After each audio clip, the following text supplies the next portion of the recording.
Hello friends, मैं हूं आपका दोस्त गुरनानी विमल और हम आज आपके लिए लेकर आए हैं आपकी और हमारी कहानी जिसका नाम है बीप।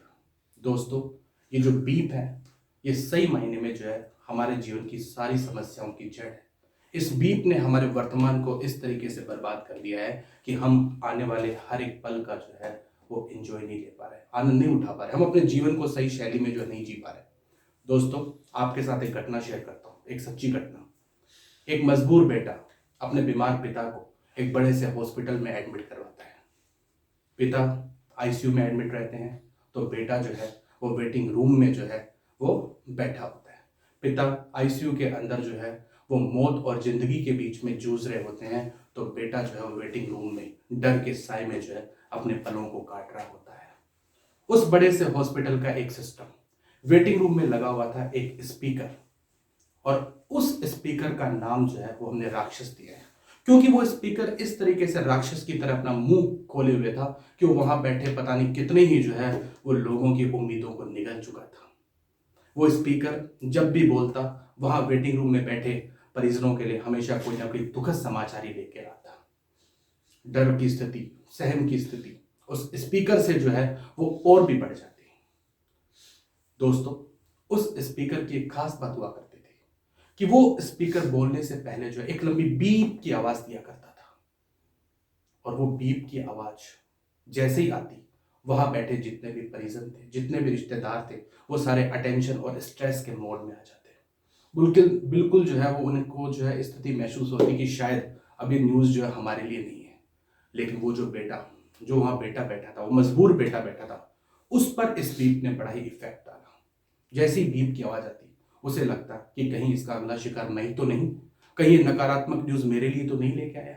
उस बीप की आवाज के बाद जब वो बोलता तब उसे ऐसा होता कि हाँ ये मेरे लिए नहीं थी, लेकिन फिर वो डर के साए में पूरा ध्यान लगाकर रखता उस स्पीकर के ऊपर, टकटकी लगाकर देखता कि शायद अब इससे बीप की आवाज आएगी और वो बीप की आवाज मेरे लिए होगी।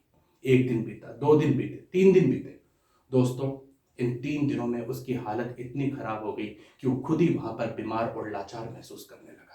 हालांकि अब तक जो है उस बीप के बाद जितनी भी न्यूज आई थी वो उसके लिए कतई जो है वो नकारात्मक नहीं थी, लेकिन फिर भी उस बीप ने उसके ऊपर इस कदर से असर डाला कि वो खुद जो है वो असमंजस की स्थिति में आ गया। खुद वो वहां पर पूरा सहम गया था। 3 दिन में जो एक एक पल दोस्तों उसका निकला वो बड़ा ही जो है वो खतरनाक निकला। उसी के पास वेटिंग रूम में बैठा एक अनुभवी व्यक्ति, 45 वर्ष का एक उम्र दराज व्यक्ति, उसके कंधों पर हाथ रखता है और बोलता है, बेटा मैं 3 दिन से तुम्हें देख रहा हूं और इन 3 दिनों में तुम पल पल जो है मरे हो। सिर्फ किसकी वजह से? उस बीप की वजह से जिसका तुम्हारे साथ कोई भी लेना देना नहीं था। उस बीप की वजह से जिसने अभी तक तुम्हारा कुछ भी नहीं बिगाड़ा। उस बीप की वजह से जो सिर्फ और सिर्फ उन लोगों के लिए था जिनको तुम जानते तक नहीं। दोस्तों, ऐसा ही तो हमारे साथ हो रहा है।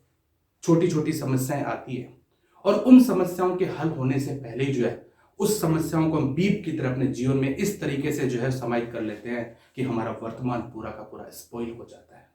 हमने पेपर दे दिया, परीक्षा दे दी, रिजल्ट नहीं आया, लेकिन पेपर देने के बाद रिजल्ट लेने तक की स्थिति के बीच में जो बीप होते हैं, जो तनाव के बीप होते हैं, ये हमें परेशान कर देते हैं। ऑफिस से कॉल आई, एम्प्लॉय को बुलाया बॉस ने, एम्प्लॉय टेंशन में कि कहीं बॉस मुझे नौकरी से निकाल तो नहीं देगा। बीप बीप देखिए, वो बीप बजा डर का कि कहीं ये जो है हमें नौकरी से निकाल तो नहीं देंगे, कहीं मैंने कोई गलती तो नहीं की। फिर बीप कि कहीं मैंने कोई गलती तो नहीं की जिसका असर जो है वो मेरे फ्यूचर पर पड़े, जबकि उसको बुलाया गया, क्या पता किसी और काम से बुलाया गया। ये बीप होते हैं एक्सपेक्टेशंस। अगर मेरे साथ ऐसा नहीं हुआ तो लोग क्या कहेंगे, बीप। दोस्तों, इन बीप से हमें बाहर निकलना है, और जब तक हम इन बीप से बाहर नहीं निकलेंगे हम अपने वर्तमान को नहीं जी पाएंगे। तो अपने जीवन के इस बीप को पहचानो और अपने वर्तमान को इस तरीके से जियो कि बीप आपको परेशान ना करे। इन बीप्स को सकारात्मक की तरह लो। मिलते हैं अगली बार एक और नई स्टोरी के साथ। आपका साथी गुरनानी विमल। जय हिंद।